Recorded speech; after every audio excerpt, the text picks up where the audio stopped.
आणि आता पाहणार आहोत सुपरफास्ट मुलुक महाराष्ट्र। नाना पटोले ज्या पक्षाचं प्रतिनिधित्व करतात त्या पक्षामध्ये प्रत्येक छोट्या गोष्टीसाठी दिल्लीवरून हायकमांडची परवानगी घ्यावी लागते। आम्ही तर राष्ट्रीय पक्ष आहोत, आम्ही दिल्लीला गेलो तर काय वाईट असा टोला फडणवीसांनी लगावलाय। मंत्रिमंडळ विस्तार कधी होईल हे मुख्यमंत्री ठरवतील असंही त्यांनी स्पष्ट केलंय। महायुतीचा फॉर्म्युला ठरलाय पण आत्ताच कशाला सांगू असं वक्तव्य उदय सामंत यांनी केलं। ग्रामपंचायतीपासून खासदारकीपर्यंतच्या निवडणुका महायुती म्हणूनच लढणार असल्याचं त्यांनी स्पष्ट केलंय। आम्हाला सहजतेने घेऊ नका, शिवसेनेचं स्वतंत्र अस्तित्व आहे अशा शब्दात आरोग्यमंत्री तानाजी सावंत यांनी भाजपला इशारा दिलाय। यापूर्वी लढलेल्या लोकसभेच्या 23 पैकी 23 जागा शिवसेनाच लढवणार असल्याचा दावा सावंत यांनी केलाय। 9 जून रोजी राष्ट्रवादीची अहमदनगरमध्ये सभा होणार आहे। या सभेला बीड, नाशिक, पुणे जिल्ह्यातून मोठ्या प्रमाणात कार्यकर्ते यावेत असं नियोजन करण्यात आल्याचं अजित पवारांनी सांगितलं।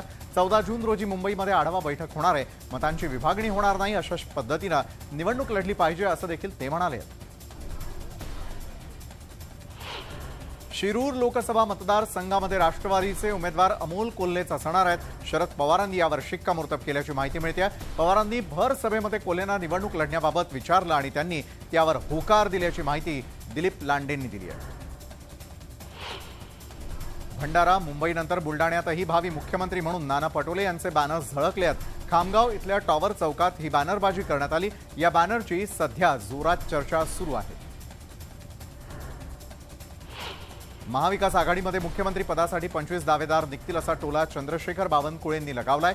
शिंदे फडणवीस सरकारमध्ये समन्वय आहे म्हणून ते दिल्लीला जातात, समन्वय नसेल तर काय होतं हे आपण महाविकास आघाडीमध्ये पाहिल्याची टीकाही त्यांनी केली आहे। पदांसाठी भांडलात तर कानाखाली आवाज काढेन असा सज्जड दम अजित पवारांनी मुळशीतील कार्यकर्त्यांना दिलाय। यापुढे एकत्र काम करा, नाहीतर वेळ आलीच तर टोकाचं वागेन असा इशारा त्यांनी दिलाय। लोकसभेला निवडून येण्याची क्षमता हा एकमेव निकष राष्ट्रवादी लक्षात घेणार असल्याचं अजित पवारांनी स्पष्ट केलंय। सलग 3-4 टर्म आमदार राहिलेल्यांना लोकसभेसाठी तयार केलं जात असल्याच्या माहितीवर त्यांनी हा खुलासा केला। महाविकास आघाडीमध्ये कोणती जागा कोणाला सोडायची हे अद्याप निश्चित झालं नसल्याचं जितेंद्र आव्हाडांनी स्पष्ट केलंय। महाविकास आघाडीच्या जागा वाढवायच्या असतील तर तिघांनी एकत्र येऊन विचार केला पाहिजे असं देखील ते म्हणाले।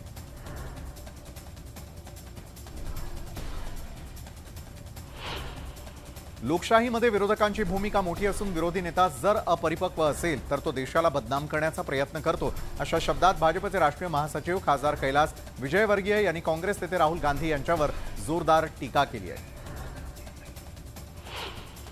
आमदार गोपीचंद पडळकरांनी शरद पवारांवरती एकेरी शब्दात टीका केलेली आहे। गेल्या वर्षी पुण्यश्लोक अहिल्यादेवी होळकरांच्या जयंती दिवशी पवारांनी मस्ती केली, यावर्षी पवार का नाही आले असा सवाल भाजप नेते गोपीचंद पडळकरांनी केलेला आहे। गोपीचंद पडळकरांनी शरद पवारांवरती केलेली टीका हा त्यांच्या संस्कारांचा भाग असल्याचा टोला सुप्रिया सुळे यांनी लगावला। माझ्यावर यशवंतराव चव्हाण आई वडील आणि पवार कुटुंबाचे संस्कार असल्याचं त्या म्हणाल्या। राज्याचे उपमुख्यमंत्री देवेंद्र फडणवीस यांनी वरोरा शहरामध्ये दिवंगत खासदार बाळू धानोरकर यांच्या निवासस्थानी भेट दिली। खासदार धानोरकर यांच्या पत्नी आणि कुटुंबियांची भेट घेत त्यांचं सांत्वन केलं। आदिशक्ती श्री संत मुक्ताबाई पालखीचं पंढरपूरकडे प्रस्थान झालेलं असून ही पालखी विदर्भाच्या बुलडाणा जिल्ह्यामध्ये दाखल झाली आहे। जवळपास 700 किलोमीटरचा पायी प्रवास करून 7 जिल्हे 28 तालुक्यांतून ही पालखी पंढरपुरात येते। बुलडाण्यामध्ये या पालखीचं जोरदार स्वागत करण्यात आलं। आषाढी यात्रेच्या पार्श्वभूमीवर Tata power community development Pandharpur नगर परिषद आणि सामाजिक वनीकरण विभागाच्या वतीनं चंद्रभागा वाळवंटामध्ये स्वच्छता मोहीम राबवण्यात आलेली आहे। यामध्ये जवळपास 150 स्वयंसेवकांनी 4 ते 5 टन प्लास्टिक, जीर्ण कपडे, निर्माल्य आणि कचरा गोळा करण्यात आलेला आहे। यावेळी प्लास्टिक मुक्तीचा संदेश देण्यात आला। आषाढी एकादशीच्या वारीमध्ये सर्वधर्म समभावाचा प्रत्यय जागोजागी येतो। जगद्गुरू संत तुकोबांच्या पालखी रथाला चांदीनं चकाकी देण्याचं काम मुस्लिम कारागिरांकडून करण्यात येत असतं। या निमित्तानं माऊलींची सेवा करण्याची संधी मिळते याचं त्यांना समाधान असतं असं देखील ते सांगतात।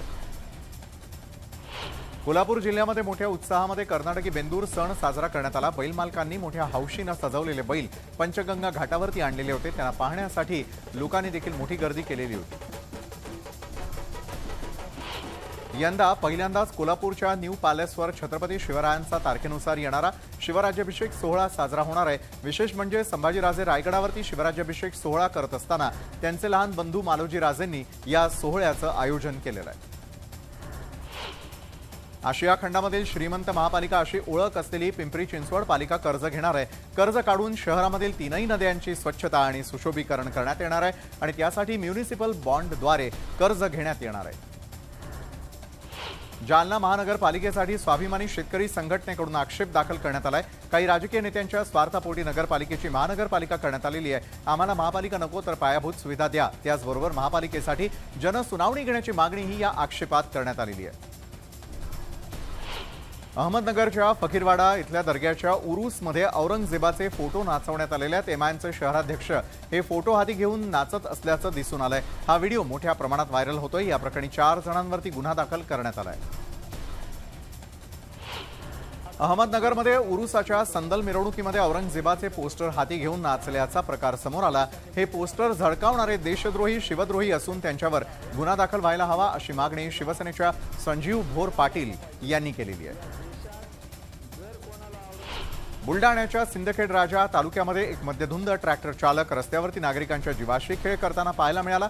सिंदखेड राजा तालुक्यामधील काळापाणी ते लमानदेवच्या दरम्यान एका कार चालकानं या ट्रॅक्टरचा हा व्हिडिओ आपल्या मोबाईलमध्ये कैद केलेला आहे। या चालकानं ट्रॅक्टर थेट समोरून येणाऱ्या वाहनांवरती धडकावला आणि त्यामुळे अनेक वाहन चालकांनी स्वतःला वाचवण्यासाठी रस्त्याच्या खाली वाहनं देखील उतरवली। मावळमधील कुंडमाळा धबधब्याच्या कोल्हापूर बंधाऱ्यामध्ये एक टेम्पो वाहून गेल्याचं समोर येत आहे। बंधाऱ्यामधून वाहतूक करण्यास मनाई असताना देखील शॉर्टकट मारण्याच्या नादामध्ये वाहन चालक ही स्टंटबाजी करत असल्याचं दिसून येत आहे। टेम्पो चालकाचा मात्र जीव बचावलाय। आदिवासी समाजाची संस्कृती जपण्यासाठी पालघरच्या मनोरमध्ये 2018 पासून वारली हाटचं काम सुरू आहे आणि 5 वर्ष उलटली। 50 कोटींचा निधी खर्च झाला तरी देखील हे काम पूर्ण झालेलं नाही आणि त्यामुळे ठेकेदारांना पाठीशी घालतंय कोण असा सवाल देखील विचारला जातोय। पुण्यातील शिवाजीनगर पोलीस मुख्यालयामध्ये पालकमंत्री चंद्रकांत पाटील यांच्या हस्ते नागरिकांना त्यांचा चोरीचा गेलेला माल परत देण्यात आलेला आहे। एकूण 5,75,00,000 रुपयांचा मुद्देमाल नागरिकांना हस्तांतरित करण्यात आलाय। नांदेड जिल्ह्यामधील बोंढार हवेली गावामध्ये झालेल्या अक्षय भालेराव खून प्रकरणाच्या निषेधार्थ वंचित बहुजन आघाडीकडून निदर्शनं करण्यात आली। जिल्हाधिकारी कार्यालयासमोर हे आंदोलन करण्यात आलं। हा खटला जलद गती न्यायालयामध्ये चालवावा, मारेकऱ्यांना कठोर शिक्षा द्यावी अशी मागणी यावेळी करण्यात आलेली आहे। मंगळवेढ्यामधील प्रशासकीय अधिकाऱ्यांविरोधात राष्ट्रवादीसह समविचारी आघाडीच्या वतीनं प्रांत कार्यालयावरती हलगी नाद मोर्चा काढण्यात आला। अधिकाऱ्यांनी राजकारण न करता विकास कामांना प्राधान्य द्यावं अन्यथा तीव्र आंदोलन करण्याचा इशारा देण्यात आलेला आहे। वर्ध्यामध्ये गोंड गोवारी समाजानं 1 दिवसीय धरणे आंदोलन केलेलं आहे। खऱ्या गोंड गोवारी समाज बांधवांना त्यांचे संवैधानिक हक्क मिळावेत या मागणीसाठी हे आंदोलन करण्यात आलंय। जालन्यामधील राजेश टोपेंच्या मतदारसंघामध्ये भाजपकडून मोर्चे बांधणी सुरू झालेली आहे। भाजप नेते सतीश घाटगेंच्या वतीनं घनसावंगी मतदारसंघामध्ये शिवराज्याभिषेक दिनानिमित्तानं भव्य मोटरसायकल रॅली काढण्यात आली। यावेळी हजारो कार्यकर्ते सहभागी झालेले होते। नांदेडमध्ये ठाकरे पक्षानं आमदार संतोष बांगर यांच्या प्रतिमेला जोडे मारत आंदोलन केलेलं आहे। बांगर यांनी 28 मे रोजी शिवसेनेच्या मेळाव्यामध्ये विनायक राऊत आणि बबन थोरात यांच्यावर केलेल्या टीकेनंतर तब्बल 8 दिवसांनंतर हे आंदोलन करण्यात आलेलं आहे। बीडमध्ये शेतकऱ्यांच्या विविध मागण्यांसाठी मार्क्सवादी कम्युनिस्ट पक्ष आणि किसान सभा आक्रमक झाल्याचं दिसून आलं। गायरान जमिनीवरती बांधलेली घरं भोगवटादाराच्या नावे करा या प्रमुख मागणीसाठी ही निदर्शनं करण्यात आलेली आहेत। महिला कुस्तीपटूंच्या समर्थनार्थ यवतमाळमध्ये महिला संघटना रस्त्यावरती उतरल्या होत्या। कुस्तीपटूंनी आरोप केलेल्या ब्रिजभूषण सिंग यांच्यावर कडक कारवाईची मागणी करण्यात आलेली आहे। यावेळी शहरातल्या नामवंत महिला वकीलही उपस्थित होत्या। कांद्याच्या भावात होत असलेल्या घसरणीबाबत प्रहार संघटना आक्रमक झालेली आहे। येवल्यामध्ये कांद्याच्या माळा गळ्यात घालत मुंडन आंदोलन करण्यात आलं। कांद्याला प्रति क्विंटल 2,000 रुपयांचा भाव देण्याची मागणी देखील होतीये। सोलापुरामधील सुरत चेन्नई ग्रीनफील्ड हायवेचं काम अक्कलकोटच्या शेतकऱ्यांनी बंद पाडलं। प्रकल्पबाधित शेतकऱ्यांना वाढीव मोबदला द्यावा या मागणीसाठी हे काम बंद करण्यात आलेलं होतं। उपमुख्यमंत्री फडणवीसांनी मुंबईत बैठक घेण्याचं आश्वासन दिलेलं होतं, मात्र अद्याप बैठक न झाल्यानं शेतकरी मात्र आक्रमक झाले आहेत।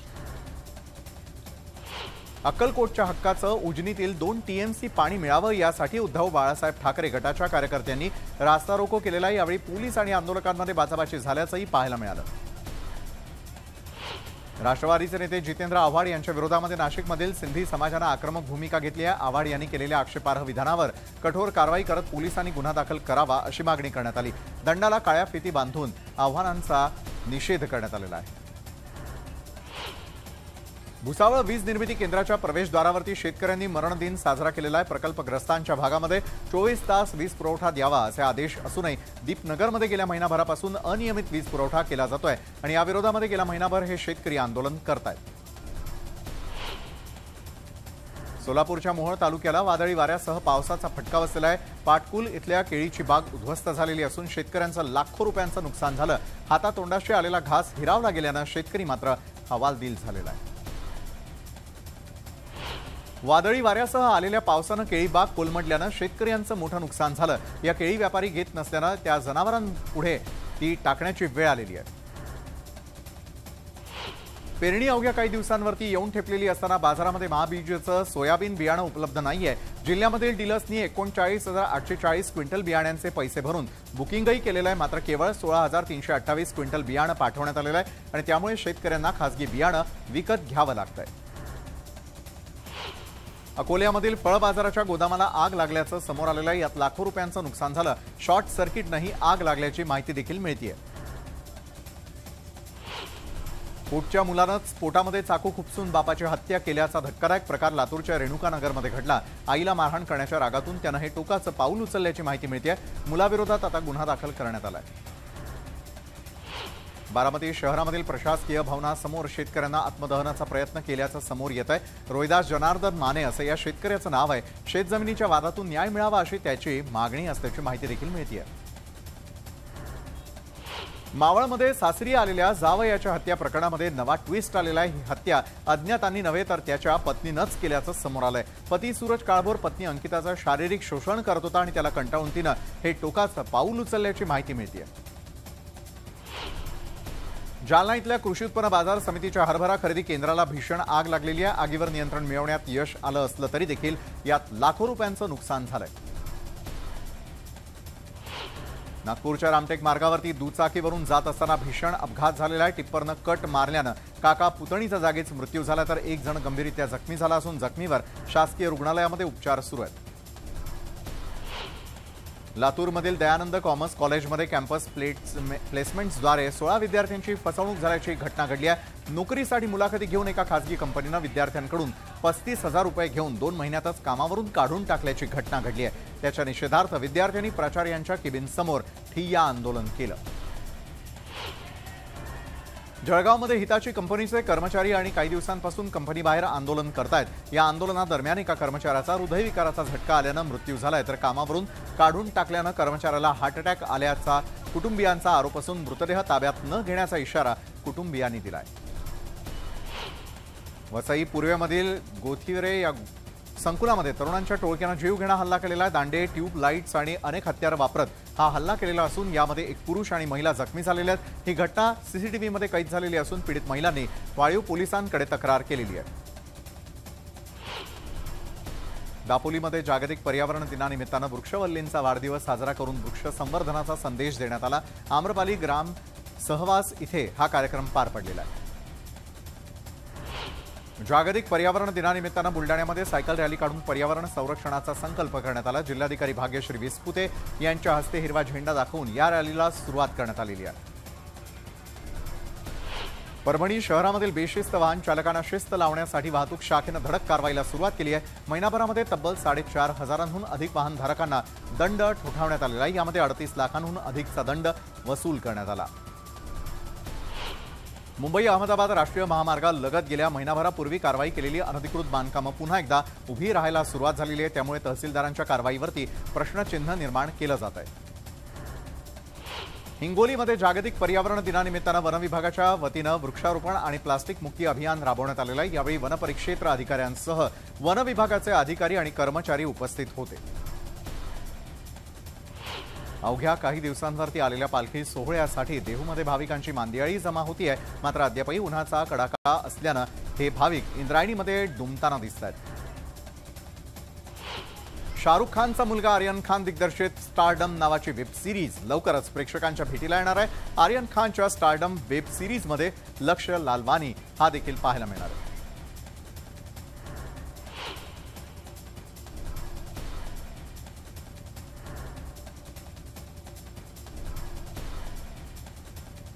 बोलूयात पुढच्या बातमीकडे। अॅनिमल चित्रपटामधील रणबीरचा नवा लुक व्हायरल झालेला आहे। या चित्रपटाच्या चित्रीकरणादरम्यानचा व्हिडिओ सोशल मीडियावरती लीक झालाय। व्हायरल झालेल्या व्हिडिओमध्ये रणबीर एका वर्गामध्ये उभा असलेला दिसतोय। अभिनेत्याने विद्यार्थ्याचा गणवेश परिधान केलेला आहे आणि तो त्याच्या शिक्षकाशी बोलताना यात दिसतोय।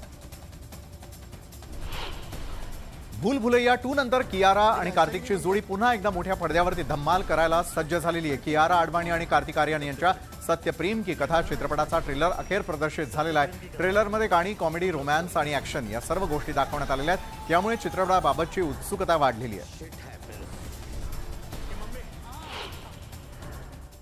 तर मुलुक महाराष्ट्र सुपरफास्टमध्ये आतापर्यंत आपण अतिशय महत्त्वाच्या घडामोडी पाहिल्या। त्यानंतर या क्षणाची मोठी आणि महत्त्वाची बातमी, त्याकडे देखील आपण लक्ष वेधणार आहोत। ओडिशा